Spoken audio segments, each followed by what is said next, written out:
Start. வணக்கம் நலம் தானா விவர்ஸ். இன்னைக்கு வெள்ளரிக்காய் தோசை செய்ய போகிறோம்.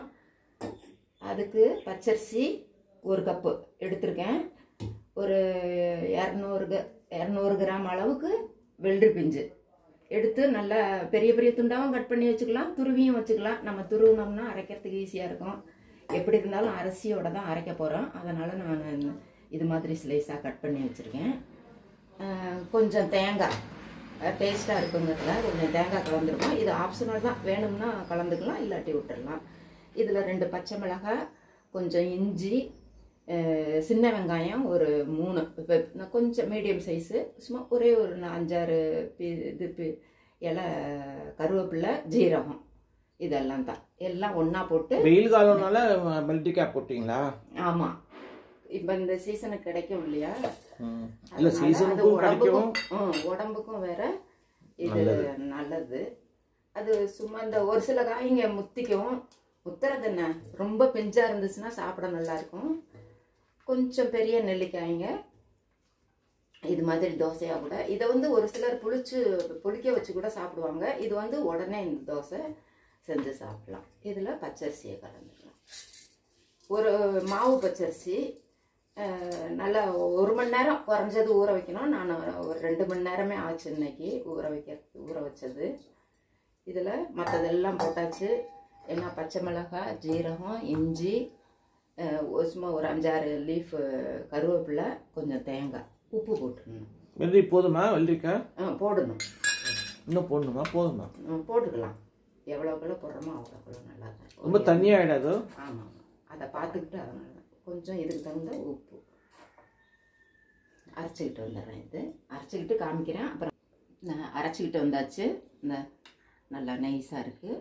இதை ஒரு பவுலில் மாற்றிக்கிட்டு தோசை ஒட்டியோ ஊற்றி எடுக்க வேண்டியதுதான். இது தாளிக்கணும்னு அவசியம் இல்லை.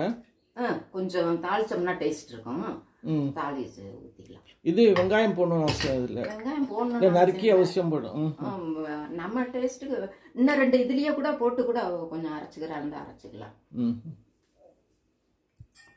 அந்த தண்ணி சரியா இருந்தது அரைக்கிறதுக்கு. அந்த தண்ணி ஊற்றி அரைக்கணும் அரிசி.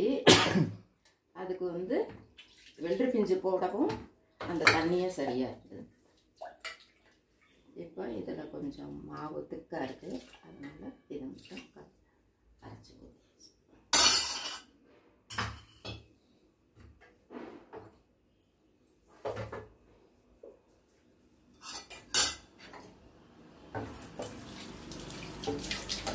நம்ம கடுகு உளுத்தப்பட போட்டு தாளிச்சானா சூப்பராக இருக்குமா? இல்லை வேண்டாம்? இல்லை இல்லை, தாளிச்சுக்கலாம். நல்லா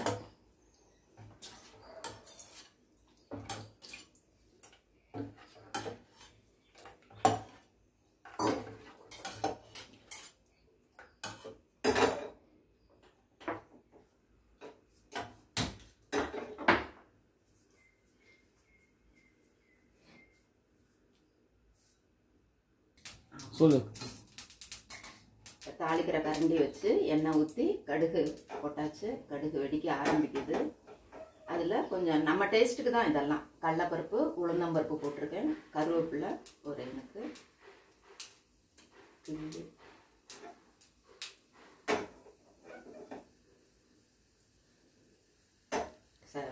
இது பருப்புங்களும் லேசாக செவந்துருச்சு. கடுகு நல்லா வச்சிருச்சு. கருவேப்பிலை போட்டாச்சு.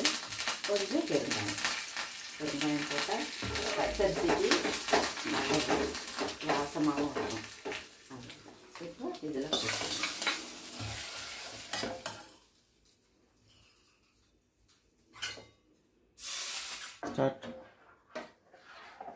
இப்போ தாளிச்சு கொட்டி கரைச்சி வச்சாச்சு. கல் காஞ்சிருச்சு. இப்போ இதில் மெலிசாக ஊற்றி திருப்பி போட்டு எடுக்க வேண்டியது.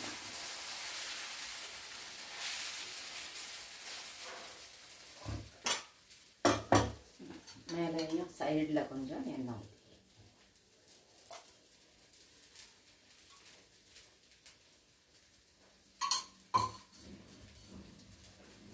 வெள்ளரிக்காய் தோசை. இது வந்து மற்ற தோசைங்கெல்லாம் உளுந்தம்பருப்பு வெந்தயம் இதெல்லாம் போட்டு ஆட்டி செய்வோம். இது வந்து காயும் உடம்புக்கு செய்கிறோம். நம்ம குழம்புலையும் கூட்டெல்லாம் கூட பண்ணுவோம். கூட்டு எல்லாமும் செய்வோம். இது வந்து புது மாதிரியான தோசை. காலையில் நினச்ச உடனே இது செஞ்சிடலாம். வெள்ளரிக்காய் மட்டும் இருந்துச்சுன்னா போதும். நம்ம டிஃபன் என்ன செய்யலாம் அப்படிங்கிறதுக்கு பதிலாக இது மாதிரி செஞ்சு சாப்பிட்லாம். இதுக்கு தொட்டுக்கிறதுக்கு பாசிப்பருப்பு போட்டு சாம்பார் வச்சுருக்கேன். கத்திரிக்காய் கேரட் போட்டு வெங்காய சட்னி, தேங்காய் சட்னி, தக்காளி சட்னி எல்லாமே இதுக்கு போட்டுக்கிட்டு சாப்பிட்லாம். ரொம்ப நல்லாயிருக்கும். நீங்களும் செஞ்சு பாருங்கள்.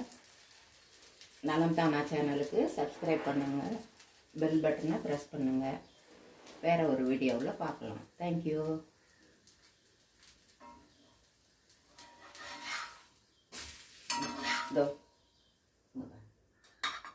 நல்லா வந்திருக்கு.